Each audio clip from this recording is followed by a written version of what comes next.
আসসালামু আলাইকুম। এটিএন বাংলা সংবাদে সবাইকে স্বাগত জানাচ্ছি আমি ভাবনা আহমেদ। শুরুতেই বিআরবি কেবল সংবাদ শিরোনাম। জ্বালানির দাম বাড়ছে না এপ্রিলে। স্কুল কলেজগুলোতে 3 দিন অনলাইন ও 3 দিন সশরীরে ক্লাস হবে বলছে শিক্ষা মন্ত্রণালয়।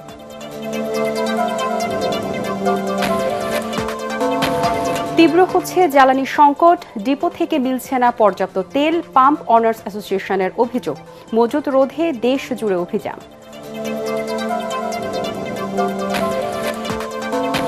জুলাই সনদের আলোচনায় উত্তপ্ত সংসদ। ন্যায় ভিত্তিক দেশ করতে সনদ বাস্তবায়নে সরকারকে আন্তরিক হওয়ার আহ্বান বিরোধী দলীয় নেতার। দেশ জুড়েই হামের প্রাদুর্ভাব বাড়ছে বলছেন চিকিৎসকরা। জরুরি ভিত্তিতে টিকা দেওয়ার তাগিদ। হাসপাতালগুলোতে পর্যাপ্ত চিকিৎসা সুবিধা নেই, অভিযোগ রোগীর স্বজনদের। এবং ইস্পাহানে গোলা বারুদের ডিপোতে পেন্টাগনের বাংকার বাস্টার বোমা হামলা। কুয়েতি জাহাজে হামলা তেহরানের। যুক্তরাষ্ট্রের তেলের দাম আকাশচুম্বী। শুনছিলেন বিআরবি কেবল সংবাদ শিরোনাম, এবারে বিস্তারিত।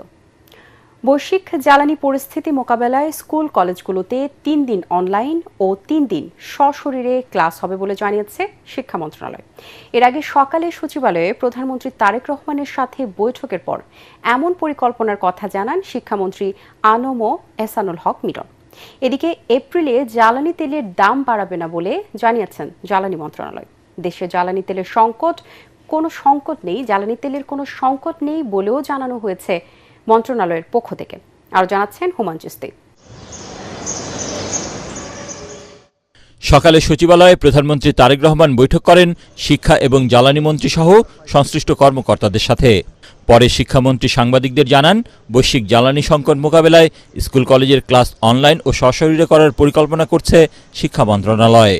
তিনি বলেন, বেশিরভাগ অভিভাবক অনলাইনে ক্লাস চাইলেও উভয় পদ্ধতিতেই ক্লাস চালু রাখতে চায় সরকার। বিকেলে মন্ত্রণালয় থেকে জানানো হয়, সপ্তাহে 3 দিন অনলাইন ও 3 দিন সশরীরে ক্লাস হবে। Not the university, I'm talking about the school system এর মধ্যে করছি। English medium, Bangla medium, all medium, specially the metropolitan সিটির কথা আমরা বলছি। 55% পিপল চাচ্ছে, ইউজার্সরা চাচ্ছে যে তারা যেন অনলাইনে যায়। বাট কমপ্লিটলি অনলাইনে যদি যাওয়া হয়, যেটা আমরা আবার আনসোশ্যাল হয়ে যাব। এদিকে এপ্রিলেও জ্বালানি তেলের দাম না বাড়ানোর সিদ্ধান্ত নিয়েছে সরকার। মন্ত্রণালয়ের পক্ষ থেকে জানানো হয়েছে, দেশে প্রয়োজনীয় জ্বালানি তেলের মজুদ রয়েছে। আমরা মার্চ মাসেও আপনাদেরকে আশ্বস্ত করেছি যে আমাদের কোনো সংকট নেই। এপ্রিলের একদিন আগে দাঁড়িয়েও আমি বলছি আপনাকে, ইনশাল্লাহ কোনো অসুবিধা নেই। আমাদের সম্পূর্ণ প্রস্তুতি আছে। সাপ্লাই চেইনে যা যা করা দরকার, যেটুকু ডিজেল প্রতি মাসে চাহিদা, যেটুকু অকটেন প্রতি মাসে চাহিদা, সেটা কিভাবে নিশ্চিত করা যায় আমরা কাজ করছি। মানুষ যদি স্বাভাবিক কেনাকাটা করে, কোনো অসুবিধা ইনশাল্লাহ হবে না। এছাড়াও ডাক, টেলিযোগাযোগ ও তথ্য প্রযুক্তি মন্ত্রণালয়ের উপদেষ্টা মন্ত্রী সহ ঊর্ধ্বতন কর্মকর্তাদের সাথে বৈঠক করেন প্রধানমন্ত্রী তারেক রহমান। হুমায়ুন চিস্তি, এটিএন বাংলা, ঢাকা। তেল মজুতের কারণে জ্বালানি তেলে কৃত্রিম সংকট তৈরি হয়েছে বলে অভিযোগ করেছে Bangladesh petrol pump honours association. দুপুরে মগবাজারে সংগঠনটির নিজস্ব কার্যালয়ে সংবাদ সম্মেলনে কথা জানানো হয়। এ সময় চাহিদা মতো তেল সরবরাহ ও পেট্রোল পাম্পের নিরাপত্তার দাবি জানায় সংগঠনটি। এদিকে জ্বালানি তেল নিয়ে সাধারণ মানুষের ভোগান্তি যেন কমছে না। দীর্ঘ সময় অপেক্ষায় থেকে তেল সংগ্রহ করতে গিয়ে ব্যাহত হচ্ছে জনজীবন। তরিক ইসলামের রিপোর্ট।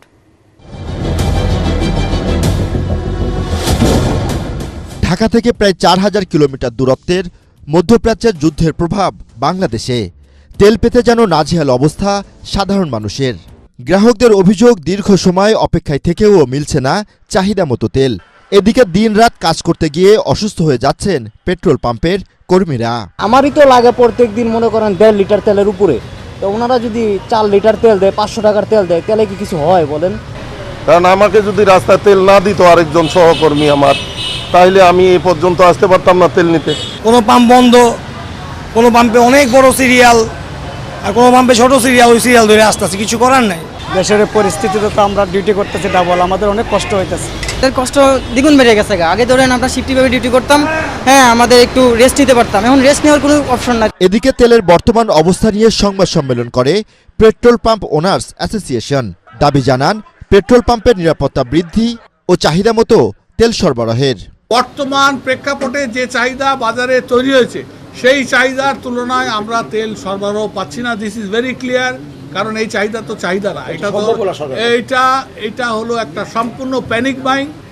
আমরা আমাদেরকে যত ব্লেমই করেন, আমাদের যত কথাই বলেন না কেন, বাস্তবতার নিরিখে আপনারা একটু বিবেচনা করেন।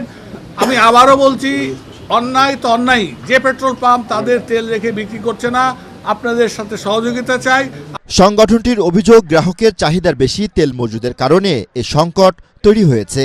আপনি মোটরসাইকেলে পুরো তেল নিয়ে যে বাইরে বোতলে বিক্রি করে 200 টাকা 300 টাকায় বিক্রি করতে, ক্যান ইউ স্টপ দ্যাট? আপনারা পারতেছেন? আপনি যদি এখন সরকার একটা কম্বিং অপারেশন করে, এমন কোনো বাড়ি নাই যার বাড়ির নিচে খাটের তলায় বোতলে 2-5 লিটার, আপনারাই প্রচার করতেছেন, আপনারাই দেখাচ্ছেন। আর এই পেট্রোল পাম্প থেকে ব্যারেলে ব্যারেলে তেল চলে যাচ্ছে, এটা একটা মানে আমাদের তো আমি বললাম, এখন তো ট্যাগ অফিসার প্রতিদিন সকালবেলা এসে রিডিং নেবে কতটুকু তেল গতকাল বিক্রি হয়েছে, তারপরে যে তেল ঢালবে। ওই ট্যাগ অফিসার যদি সব তেল বেচে দেয়, আমার কিছু করার নেই। We do not have a responsibility. আমাদের এই দায়িত্ব আমাদের কাছ থেকে সরকার নিয়ে গেছে।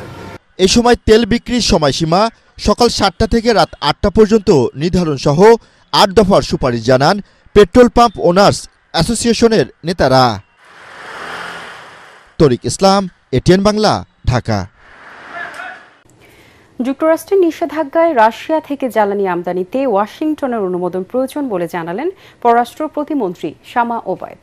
রাজধানীতে পররাষ্ট্র মন্ত্রণালয়ের সাংবাদিকদের ব্রিফিংয়ে তিনি বলেন, এ বিষয়ে দুই দেশের সাথে আলোচনা অব্যাহত রেখেছে ঢাকা। এছাড়াও ভারত, ইন্দোনেশিয়া, মালয়েশিয়া সহ বিভিন্ন দেশ থেকে জ্বালানি আমদানিতে কাজ চলছে। দেশে জ্বালানির কোনো সংকট নেই বলেও আবারও দাবি করেন প্রতিমন্ত্রী। অনুমতির প্রয়োজন আছে, কারণ একটা স্যাংশন দিয়ে রেখেছে রাশিয়া, সেই কারণে যুক্তরাষ্ট্রের কথাটা আসে। কিন্তু সেটা নিয়েও যুক্তরাষ্ট্রের সাথেও জ্বালানি মন্ত্রণালয় আলাপ করছে, রাশিয়ার সাথেও আলাপ করছে। যুক্তরাষ্ট্র, রাশিয়া, ভারত, ইন্দোনেশিয়া, মালয়েশিয়া সব সোর্সিংয়ে আমরা করছি। যেখান থেকে আমরা আগে পাই সেখানে আমরা মজুত করছি। সেটা পুরোটাই কিন্তু বাংলাদেশের অর্থনীতি, বাংলাদেশের জনগণ, সাধারণ জনগণের কথা মাথায় রেখে প্রধানমন্ত্রীর নেতৃত্বে এই কাজগুলো হচ্ছে।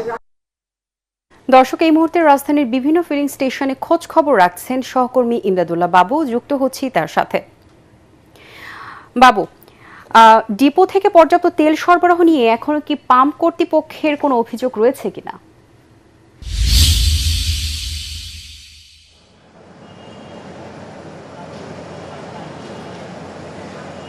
ভাবনা, আপনাকে ধন্যবাদ। আমি আছি কল্যাণপুর এলাকায়। এখানে বেশ কয়েকটি তেলের পাম্প আমি ঘুরে দেখেছি যে এই এলাকাটিতে আসলে তেলের পর্যাপ্ত সরবরাহ রয়েছে কিনা। কিন্তু দুঃখজনক বিষয় হচ্ছে যে আমি এই পর্যন্ত 3টি পাম্প ঘুরেছি, কোনো পাম্পেই কিন্তু তেল নেই। এখানে আমি কমফোর্ট পাম্প রয়েছে, সোহরাব পাম্প রয়েছে, এসে খালেক পাম্প স্টেশন রয়েছে। এই 3টি স্টেশনেই কিন্তু আমি ঘুরে দেখলাম যে এখানে দীর্ঘ যে গাড়ির জটলা থাকে তেমন কোনো জটলা কিন্তু নেই। এখানে যে ডিজেলের সরবরাহ ছিল সেটিও কিন্তু শেষ হয়ে গেছে। তো এইসব বিষয়ে আসলে এখানে যেসব গাড়ি আসছে তাদেরকে কিন্তু ফিরিয়ে দিচ্ছে পাম্প কর্তৃপক্ষ যারা রয়েছে। তারা বলছে যে তাদের যে গাড়িগুলো রয়েছে তেল সরবরাহের জন্য, সে গাড়িগুলো এখন পর্যন্ত ডিপোতে অর্থাৎ নারায়ণগঞ্জে রয়েছে, সেখান থেকে তারা পর্যাপ্ত তেল পায়নি বলে এখনও ঢাকায় ঢুকতে পারছে না। তো এইসব বিষয়ে আসলে কোথায় সমস্যা এটি জানার জন্য আমরা চেষ্টা করেছি। তো সেই বিষয়ে কথা বলার জন্য এই এসে খালেক পাম্পের যে ম্যানেজার রয়েছেন তোফাজ্জল হোসেন, তিনি আছেন আমাদের সাথে। আমরা একটু ছোট্ট করে তার কাছ থেকে জানতে চাইবো যে আসলে তেলের সমস্যাটা কোথায় হচ্ছে, আপনারা কি পর্যাপ্ত তেল পাচ্ছেন কিনা? জি, ধন্যবাদ আপনাকে। আসলে আমরা যদি সরবরাহটা সঠিকভাবে পর্যাপ্তভাবে না পাই, তাহলে তো আমাদের যারা গ্রাহক, তো গ্রাহকদেরকে তো আমরা পর্যাপ্তভাবে দিতে পারি না। আর সংকটের কথা যদি বলেন, এটা আমাদের পক্ষে বলা সম্ভব না। সরকার বলছে যে তাদের মজুদ যথাযথভাবে আছে, কিন্তু আমরা যারা ব্যবসা করি আমরা পর্যাপ্ত সরবরাহ পাচ্ছি না ডিপোর থেকে, বিপিসির থেকে। আমরা হচ্ছে ডিলার পদ্মা অয়েল লিমিটেডের। তো পদ্মার থেকে যদি আমাদের সরবরাহটা সঠিকভাবে দেয়, তাহলে আমরা সঠিকভাবে কাস্টমারদের কাছে যথাযথভাবে সরবরাহ করতে পারবো। আপনার চাহিদা কত থাকে এবং এখন আপনি চাহিদা অনুযায়ী কীরকম পরিমাণে পাচ্ছেন, যদি একটু ছোট করে বলতেন গতকাল পর্যন্ত যেটি পেয়েছেন? বর্তমানে যে পরিস্থিতি, তাতে আমার প্রায় 30,000 লিটার অকটেনের প্রয়োজন, এমনকি প্রায় 15 থেকে 20,000 লিটার ডিজেলের প্রয়োজন। এর পরিপ্রেক্ষিতে আমি গত কয়েকদিন যাবৎ প্রতিদিন আমি 4,500 লিটার অকটেন পাচ্ছি, 9,000 লিটার ডিজেল পাচ্ছি। তো এখন আমার চাহিদা যদি 30,000 হয়ে থাকে, সেখানে 4,500 লিটার অকটেন আমি কয়জন কাস্টমারকে দিতে পারি? এ প্রসঙ্গে ডিপো কর্তৃপক্ষ কি বলছে আপনাদেরকে? ডিপো বলতেছে পরিস্থিতি স্বাভাবিক হবে, একটু ধৈর্য ধরেন, কিছুদিনের মধ্যে হবে, এই কথাই আমরা বলছি আমাদেরকে। আপনাকে অসংখ্য ধন্যবাদ। তো শুনছিলেন আসলে ডিপো থেকে সরবরাহ সঠিকভাবে না থাকায় কিন্তু এই রাজধানীতে তেলের সংকট হচ্ছে, এমনটি বলছেন পাম্প সংশ্লিষ্ট যারা রয়েছেন। যদিও সরকার বলছে যে তেলের কোনো সংকট নেই, এছাড়াও তেলের কিছু অনিয়মও কিন্তু আমাদের চোখে দৃশ্যমান হচ্ছে, যে বিভিন্ন জায়গায় তেলের কিন্তু কারসাজি হচ্ছে, অর্থাৎ তেলগুলোকে মজুত করার একটি প্রবণতা দেখা যাচ্ছে। একই সাথে পাচারের কথাও কিন্তু গতকালকে সংসদে জ্বালানি সংশ্লিষ্ট যিনি মন্ত্রী রয়েছেন তিনি কিন্তু জানিয়েছেন। তো সব কিছু মিলে পরিস্থিতি মোটামুটি এখন অনেকটাই বলা চলে যে সংকট। জি বাবু, আপনাকে ধন্যবাদ। দেশব্যাপী জ্বালানি খাতে সাঁড়াশি অভিযান চালিয়ে 24 ঘন্টায় অবৈধভাবে মজুতকৃত 87,700 লিটার তেল উদ্ধার করা হয়েছে। এসব অভিযানে 191টি মামলা দায়েরের পাশাপাশি মোট 9,35,070 টাকা অর্থদণ্ড আদায় করা হয়েছে। এদিকে তেল না থাকায় আজও সারা দেশে বন্ধ রয়েছে অনেক পাম্প। ডিপো থেকে চাহিদা অনুযায়ী তেল না পাওয়ার অভিযোগ করছে পাম্প মালিকরা। মনির হোসেন তপুর রিপোর্ট। জ্বালানি পরিস্থিতি পর্যবেক্ষণে এবং তেল চোরদের ধরতে সারা দেশব্যাপী সাঁড়াশি অভিযান চালাচ্ছে সরকার। গত 24 ঘন্টায় 391টি অভিযান ও ভ্রাম্যমাণ আদালত পরিচালনা করে চোরাইভাবে মজুতকৃত 1.25 লাখ লিটার তেল উদ্ধার করা হয়েছে। গাজীপুরের কোনাবাড়িতে messrs Abdul Ali filling station থেকে অবৈধভাবে মজুদ 34,000 লিটার জ্বালানি তেল জব্দ করেছে ভ্রাম্যমাণ আদালত। সোমবার রাতে জেলা প্রশাসনের নির্বাহী ম্যাজিস্ট্রেট সালেহুর রহমান ও গাজীপুর 63 বিজিপির উপ অধিনায়ক মেজর শরীফ আহমেদ ভুইয়ার নেতৃত্বে এই অভিযান পরিচালিত হয়। অবৈধভাবে জ্বালানি তেল মজুতের দায়ে প্রতিষ্ঠানটির ম্যানেজার আবুল কাশেম বাবুলকে 1 মাসের বিনাশ্রম কারাদণ্ড দিয়েছে ভ্রাম্যমাণ আদালত। একই সঙ্গে সিলগালা করে দেওয়া হয় প্রতিষ্ঠানটি। আসার পরে আমরা দেখতে পাই যে এটা বন্ধ অবস্থায় পাই। আমরা প্রবেশ করার পরে আমরা দেখতে পাই যে স্টোরেজে প্রায় 28,000 ডিজেল এবং 5,500 অকটেন পাওয়া যায়, যেটা আমাদের মনে হচ্ছে ইলিগাল স্টোর করে কৃত্রিম সংকটের চেষ্টা চলছে। চুয়াডাঙ্গায় পৃথক অভিযান চালিয়ে 9,200 লিটার তেল জব্দ করেছে জেলা প্রশাসন।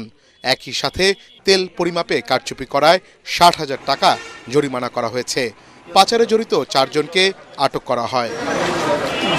অতিরিক্ত দামে তেল বিক্রির দায়ে ব্রাহ্মণবাড়িয়ার কসবা উপজেলায় এক ব্যবসায়ীকে কারাদণ্ড দেওয়া হয়েছে। এদিকে দিনাজপুর সহ বিভিন্ন জেলায় পেট্রোল অকটেনের তীব্র সংকট দেখা দিয়েছে।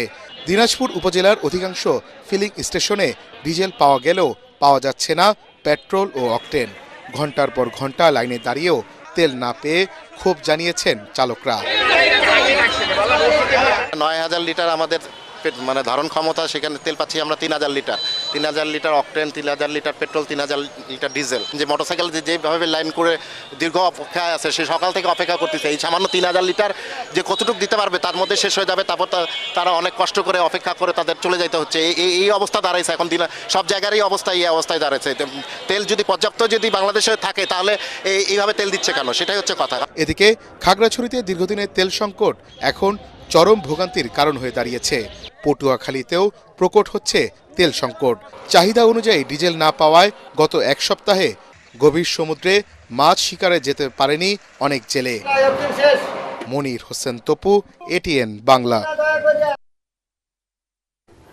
আর্থিক ব্যবস্থাপনা স্থিতিশীল করাই আগামী বাজেটের প্রধান চ্যালেঞ্জ। সকালে ধানমন্ডিতে সিপিডি কার্যালয়ে আয়োজিত প্রাক বাজেট আলোচনায় এমন মূল্যায়ন দিয়েছে প্রতিষ্ঠানটি। একই সাথে ঋণ পরিশোধ, বিনিয়োগ বৃদ্ধি, খাদ্য নিরাপত্তা নিশ্চিত ও মূল্যস্ফীতি নিয়ন্ত্রণ রাখা সরকারের বড় চ্যালেঞ্জ হবে বলে মনে করছেন সিপিডির সম্মানীয় ফেলো ডক্টর দেবপ্রিয় ভট্টাচার্য। বৈশ্বিক প্রেক্ষাপট বিবেচনায় তড়িঘড়ি না করে বাস্তবধর্মী বাজেট প্রণয়নের তাগিদও দিয়েছেন তিনি। সাজ্জাদ জাহানের প্রতিবেদন। অর্থনীতিতে তুমুল চাপ নিয়ে যাত্রা শুরু করে নতুন সরকার।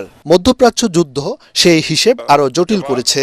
সংকটকালে আগামী অর্থবছরের আয় ব্যয়ের হিসেব কেমন হবে তা নিয়ে চলছে নানা আলোচনা। এমন বাস্তবতায় স্বল্প সময়ে তড়িঘড়ি করে বাজেট প্রণয়নে সংকট আরও বাড়বে বলে শঙ্কা করছে সিপিডি। কাল্পনিক বাজেট প্রথা থেকে সরকারকে সরে আসারও তাগিদ দিয়েছে সংস্থাটি। এই ক্রাইসিসগুলো দূর করা এবং কিন্তু আমাদের জন্য সবচাইতে ইম্পর্টেন্ট ফ্যাক্টর হয়ে আসবে। আমরা বলছি যে একটা বছর একটু সংহত করার কথা বলছি।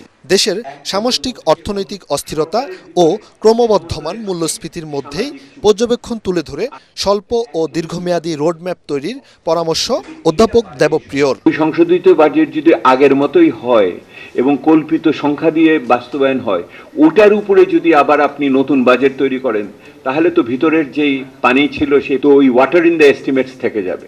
আপনি যদি এই কঠোর আর্থিক শৃঙ্খলা এই বছর না যান, তাহলে এর ফলাফলের পরে 5 বছর পরে যখন এই অর্থমন্ত্রী শেষ বাজেট দিবেন এই সরকারের, তখন কি অবস্থায় পড়বেন সেইটা চিন্তা করেন। এছাড়া জ্বালানি তেলের সংকট নিরসনে নানা পরামর্শ তুলে ধরেন এই অর্থনীতিবিদ। যে সাশ্রয়ী মূল্যে কোথা থেকে আনতে পারবো, এখানে যদি কোনো কারণে বৈদেশিক সম্পর্ক আমার বাধা হয়ে এসে দাঁড়ায়, সেটা রাজনৈতিকভাবে বিবেচনা করতে হবে। একটা নির্বাচিত সরকার নিঃসন্দেহে তার একটি সুষ্ঠু নাগরিকের স্বার্থে একটি সুষ্ঠু বাণিজ্যিক সম্পর্ক পৃথিবীব্যাপী গড়ে উঠবে, এটি স্বাভাবিক। এত হতাশার ভিড়েও বিএনপির ইস্তেহারের আর্থিক ও সামাজিক চুক্তিকে ভালো দিক বলে অভিহিত করেছে নাগরিক প্ল্যাটফর্মের আহ্বায়ক ডক্টর দেবপ্রিয় ভট্টাচার্য। বিএনপি তার বাজেট ম্যানিফেস্টোতে কি বলেছে? ওনারাই বলেছেন যে আরো বিভিন্ন উৎস থেকে আয় বাড়াবেন, বিনিয়োগ করবেন। তো সেই জন্য একটা যে শব্দ ব্যবহার করেছে, ফিসক্যাল সোশ্যাল কন্ট্রাক্ট, অর্থাৎ একটি আর্থিক সামাজিক চুক্তি, ওনাদের সেই চুক্তি মানতে হবে। সকল প্রতিকূলতা পাশ কাটিয়ে বাস্তবমুখী বাজেট প্রণয়ন সরকারের মুনশিয়ানার পরিচয় হবে বলে মনে করেন আলোচকরা। এরকম আবার না হয় যেন কেউ কথা রাখেনি, সেই জন্যই আমরা প্রথম বছর 3 মাসে আগে থেকে এই কথাগুলো ধরতেছি। সাজ্জাদ জাহান, এটিএন বাংলা, ঢাকা।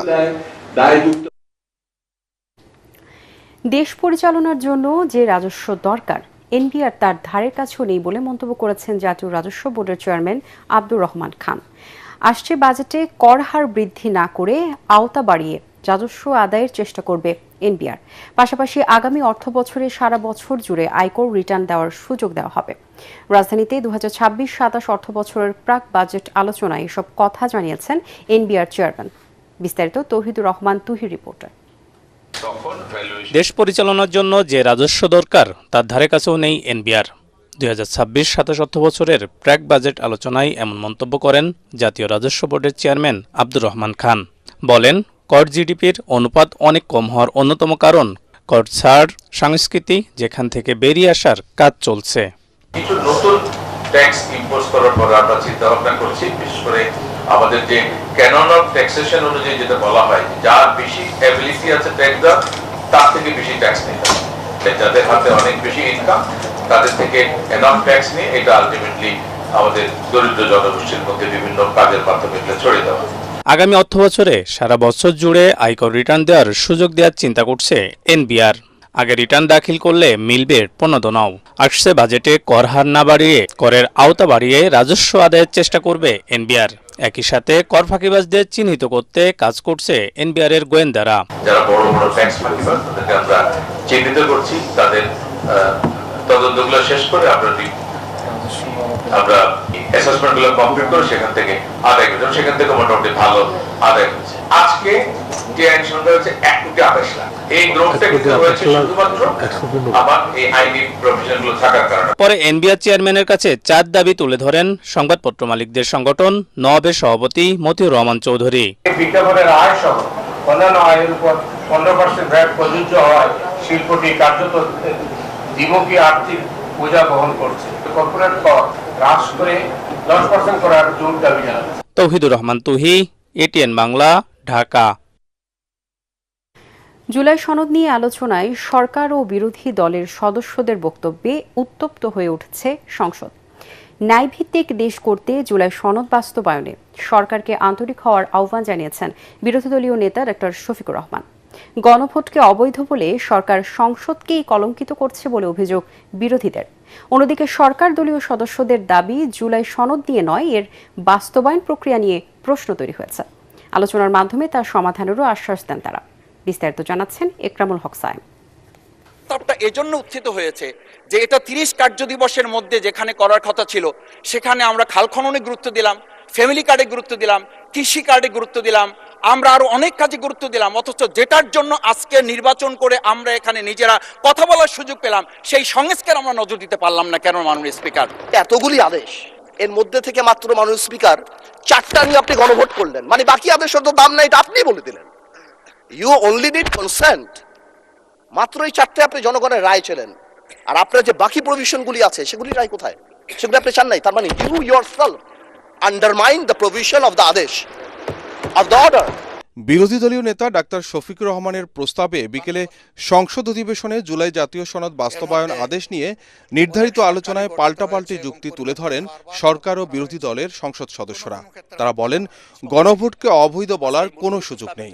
জুলাই জাতীয় সনদ বাস্তবায়ন কেবল আইনগত বিষয় নয়, বরং এক্ষেত্রে বিএনপি ও সরকারের সদিচ্ছাই গুরুত্বপূর্ণ বলে মনে করেন তারা। সেই অধ্যাদেশ এই সংসদে অ্যাপ্রুভ করা হোক আর না হোক, ফ্যাক্ট অ্যান্ড ভ্যালিড অনুযায়ী, সেই অধ্যাদেশ অনুযায়ী যে গণভোট হয়েছে, সেই গণভোট যে বৈধ, সেই গণভোটকে অবৈধ বলার কোনো সুযোগ নেই মাননীয় স্পিকার। অন্যদিকে সরকারি দলের সদস্যদের দাবি, জুলাই সনদ বাস্তবায়ন নিয়ে সরকারও আন্তরিক, তবে এর বাস্তবায়ন প্রক্রিয়া ঠিক করতে হবে আলোচনা করেই। To see between the lines, to draw between the lines, to balance between the lines, আমরা পলিটিশিয়ান, এটা আমরা করব। কিন্তু কোনোভাবেও আমাদেরকে লগর সেটে ফেলে জুলাইয়ের বিরুদ্ধে অবস্থান যদি নিতে যান, তাহলে আপনারা কোনোদিন সাকসেসফুল হবেন না। এর আগে আলোচনার শুরুতে জুলাই জাতীয় সনদ বাস্তবায়ন আদেশ নিয়ে প্রস্তাব উত্থাপন করে বিরোধী দলীয় নেতা বলেন, অন্তর্বর্তী সরকারের সময় দীর্ঘ আলোচনা করেই জুলাই সনদ তৈরি করা হয়েছিল। ওই ফেসিবাদ যাতে আর ফিরে না আসে, এই জন্যই জুলাইতে আকাঙ্ক্ষা তৈরি হয়েছিল যে দেশ একটা ন্যায্যতার ভিত্তিতে, ন্যায় বিচারের উপরে একটা দেশ কায়েম হবে, যেখানে সবাই সবার সমান অধিকার পাবে নাগরিক হিসাবে।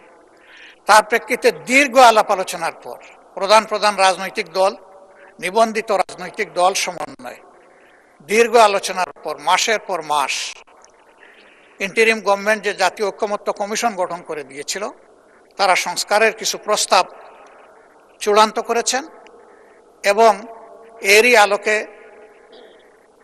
মাননীয় প্রেসিডেন্ট তিনি একটি আদেশ জারি করেছেন। স্বাধীনতার পূর্ণ আকাঙ্ক্ষা পূরণে জুলাই সনদের দ্রুত বাস্তবায়নের দাবি জানান ডাক্তার শফিকুর রহমান। সমাজের দ্বারা দানা বেঁধে উঠেছিল। ইকরামুল হক সায়েম, এটিএন বাংলা, ঢাকা।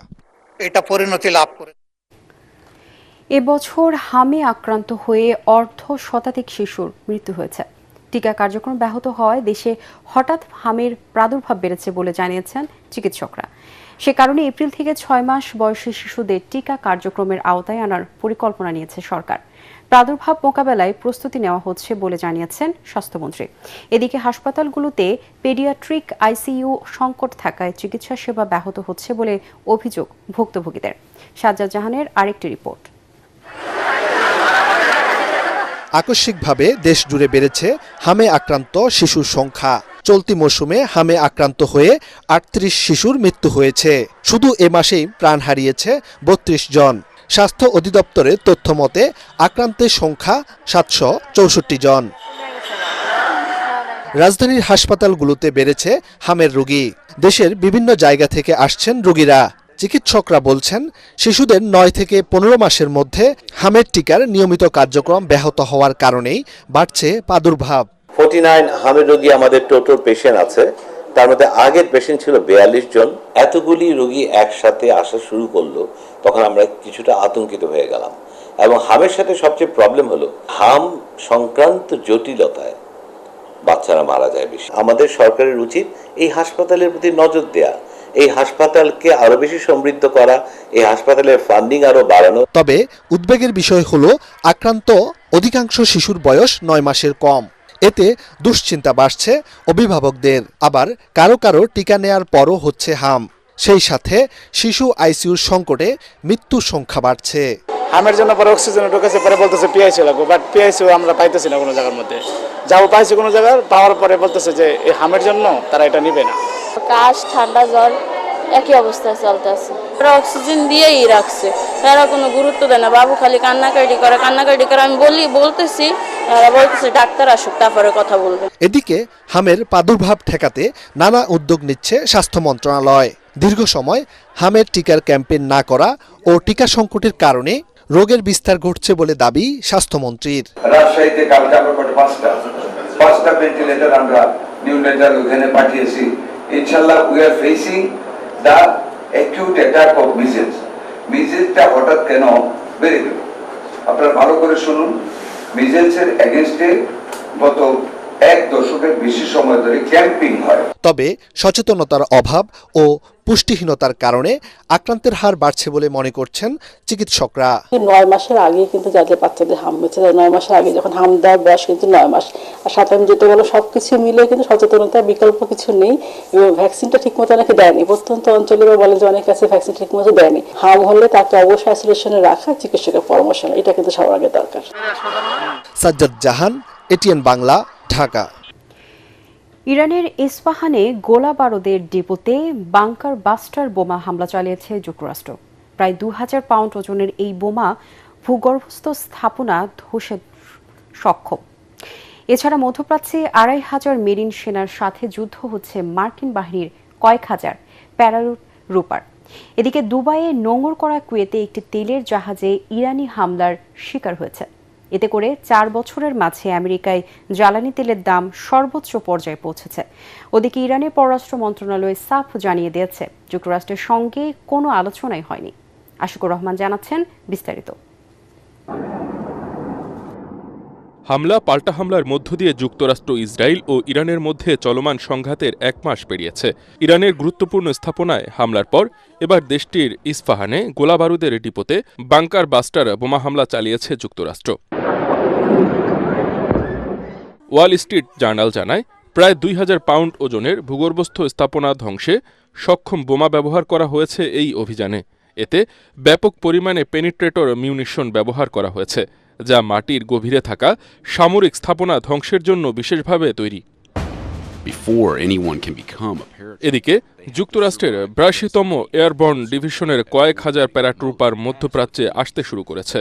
রয়টার্স জানিয়েছে, নর্থ ক্যারোলাইনার ফোর্ট ব্র্যাগ থেকে যাত্রা শুরু করা প্যারাট্রুপাররা মধ্যপ্রাচ্যে মোতায়েন করা কয়েক হাজার অতিরিক্ত মেরিন ও স্পেশাল অপারেশন ফোর্সের সঙ্গে যুক্ত হবেন।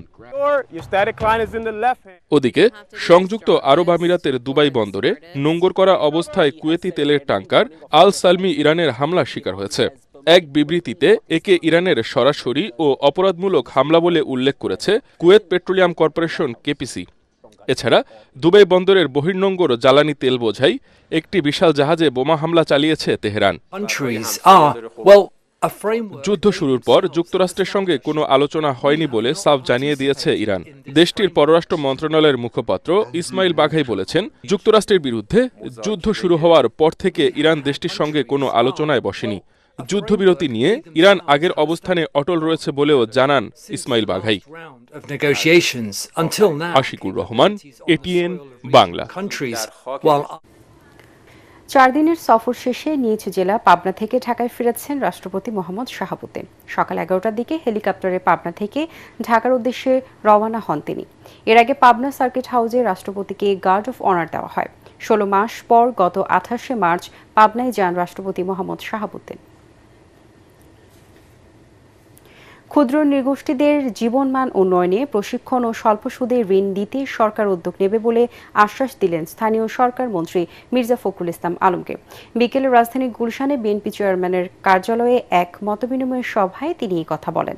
কঠিন সময় চলছে জানিয়ে জাতির মধ্যে বিভেদ তৈরি না করার আহ্বান জানান তিনি। আমরা চেষ্টা করব, আমরা প্রধানমন্ত্রীর সঙ্গে আলাপ করে, যে আপনাদের জন্য একটা আলাদা ফান্ড তৈরি করা যায় কিনা। একটা তো 100 কোটি আছে আলাদা, কিন্তু আপনাদের এই উদ্যোক্তাদেরকে ঋণ দেওয়ার জন্য স্বল্প সুদে হোক, বিনা সুদে হোক, অথবা জামানত ছাড়া এসএমই করতে পারে, কিভাবে করা যায়, আমরা উইল ক্যান ডু ইট। প্রাথমিকের সঙ্গীত শিক্ষক নিয়োগে শিক্ষা মন্ত্রণালয়ে প্রস্তাব দেওয়া হয়েছে বলে জানিয়েছেন সংস্কৃতি মন্ত্রী নিতাই রায়চৌধুরী। সকালে রাজধানী ঢাকা বিশ্ববিদ্যালয়ের কার্জন হলে মার্কিন দূতাবাস আয়োজিত এক অনুষ্ঠানে তিনি এসব কথা বলেন। এ সময় সংস্কৃতি মন্ত্রী আরও বলেন, বৈশাখী শোভাযাত্রার নাম মঙ্গল নাকি আনন্দ শোভাযাত্রা হবে তা আলোচনা করে সিদ্ধান্ত নেওয়া হবে। অনুষ্ঠানে মার্কিন রাষ্ট্রদূত ব্রেন্ট স্টিভেনসন জানান, ঢাকা বিশ্ববিদ্যালয়ের ঐতিহাসিক মুঘল স্থাপনা মুসা খান মসজিদ সহ 13টি মসজিদ সংস্কারের জন্য মার্কিন সরকারের অ্যাম্বাসেডর ফান্ড ফর কালচারাল প্রিজারভেশনের আওতায় প্রতিটিতে 2 কোটি 89 লাখ টাকা করে অনুদান দেওয়া হবে। এর আওতায় সরকারের প্রত্নতত্ত্ব বিভাগের সহযোগিতায় মসজিদের স্থাপত্য বৈশিষ্ট্য পুনরুদ্ধার ডিজিটাল আর্কাইভ তৈরি করা হবে। মঙ্গল শোভাযাত্রা, আনন্দ শোভাযাত্রা বেসিক্যালি এটা সেম, আনন্দ ঘন একটা মিছিল হবে। মঙ্গল শোভাযাত্রা আগে ছিল যে ইন্ডিয়া যেটা করে, মানে প্রদীপ জ্বালায়, প্রদীপ যে প্রদীপে করে নিয়ে যায়। এবারে অর্থ সংবাদ।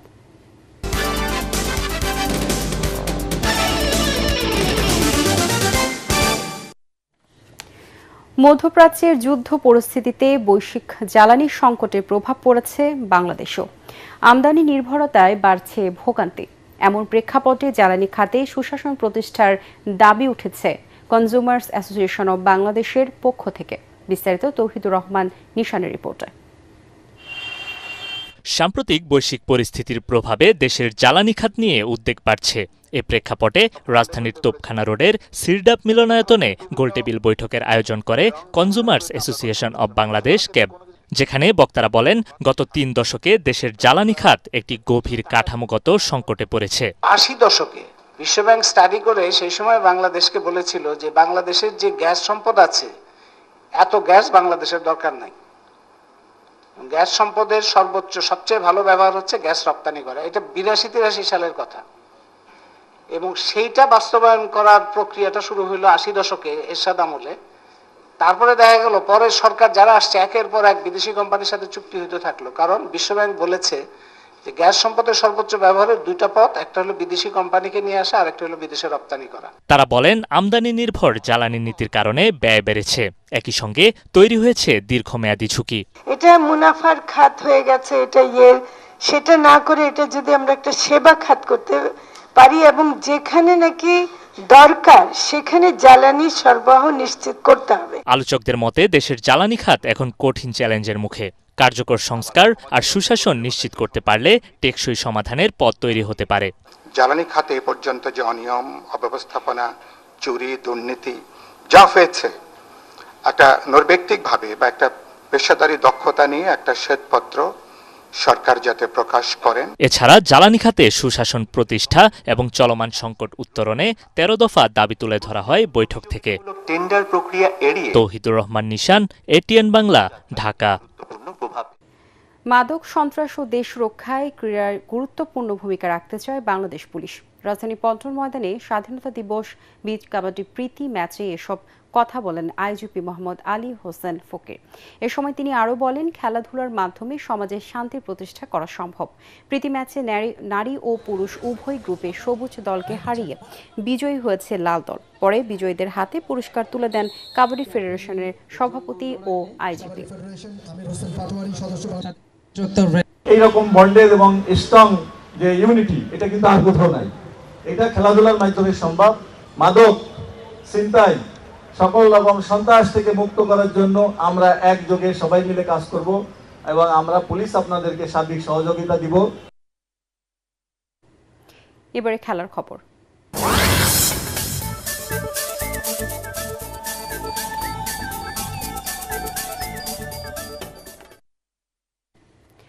রাজনীতির কারণে মেধাবী অ্যাথলেটরা যেন বঞ্চিত না হন, মোহামেডান ক্লাব পরিদর্শনে এসে এমন কথা বললেন স্থানীয় সরকার, পল্লী উন্নয়ন ও সমবায় মন্ত্রী ও বিএনপি মহাসচিব মির্জা ফখরুল ইসলাম আলমগীর।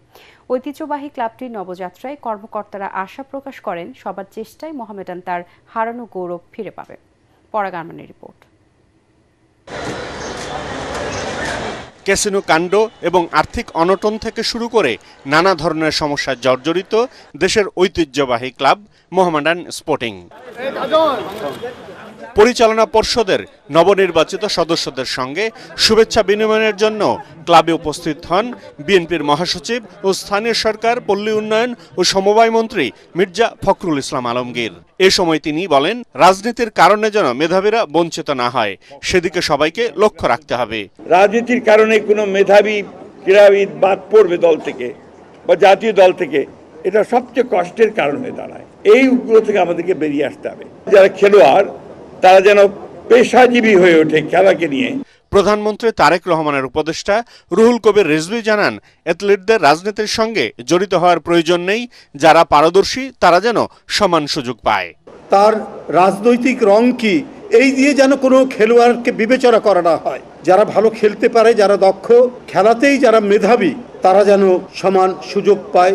যুব ও ক্রীড়া প্রতিমন্ত্রী আমিনুল হক আশা প্রকাশ করেন, সম্মিলিত চেষ্টায় মোহামেডান আবারও দেশের ক্রীড়াঙ্গনে শীর্ষস্থান ফিরে পাবে। আমাদের মাননীয় প্রধানমন্ত্রী ইতিমধ্যে বলেছেন যে আমরা খেলাধুলার সাথে কোনো রাজনীতি, কোনো কর্মকাণ্ডকে কখনোই জড়াবো না। আমরা রাজনীতির ঊর্ধ্বে থেকে আমরা খেলাধুলাকে এগিয়ে নিয়ে যেতে চাই। পাশাপাশি আমাদের আগামীর বাংলাদেশে তৃণমূল পর্যায় থেকে খেলাধুলাকে আমাদের মাননীয় প্রধানমন্ত্রী সর্বোচ্চ গুরুত্ব দিয়েছেন।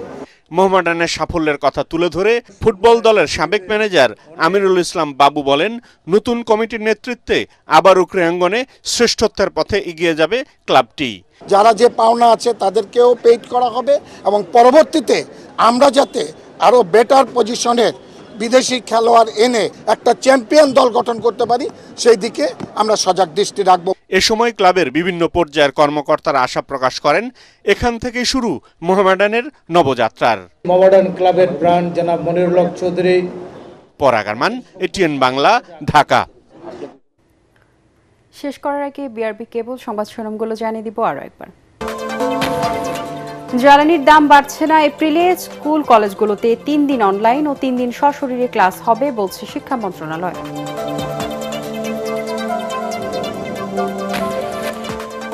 তীব্র হচ্ছে জ্বালানি সংকট, ডিপো থেকে মিলছে না পর্যাপ্ত তেল, পাম্প অনার্স অ্যাসোসিয়েশনের অভিযোগ, মজুত রোধে দেশ জুড়ে অভিযান।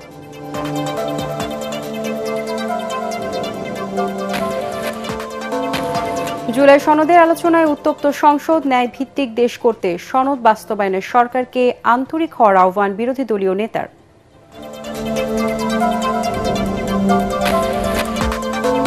দেশ জুড়েই হামের প্রাদুর্ভাব বাড়ছে বলছে চিকিৎসকরা। জরুরি ভিত্তিতে টিকা দেওয়ার তাগিদ, হাসপাতালগুলোতে পর্যাপ্ত চিকিৎসা সুবিধা নেই, অভিযোগ রোগীর স্বজনদের। এবং ইস্পাহানে গোলাবারুদের ডিপোতে পেন্টাগনের বাংকার বাস্টার বোমা হামলা, কুয়েতি জাহাজে হামলা তেহরানে, যুক্তরাষ্ট্রের তেলের দাম আকাশচুম্বী। পরবর্তী সংবাদ দেখার আমন্ত্রণ জানিয়ে এখনকার মতো শেষ করছি। এটিএন বাংলার সংবাদ ইউটিউবে দেখতে ব্রাউজ করুন youtube/ATN Bangla News। ধন্যবাদ সবাই।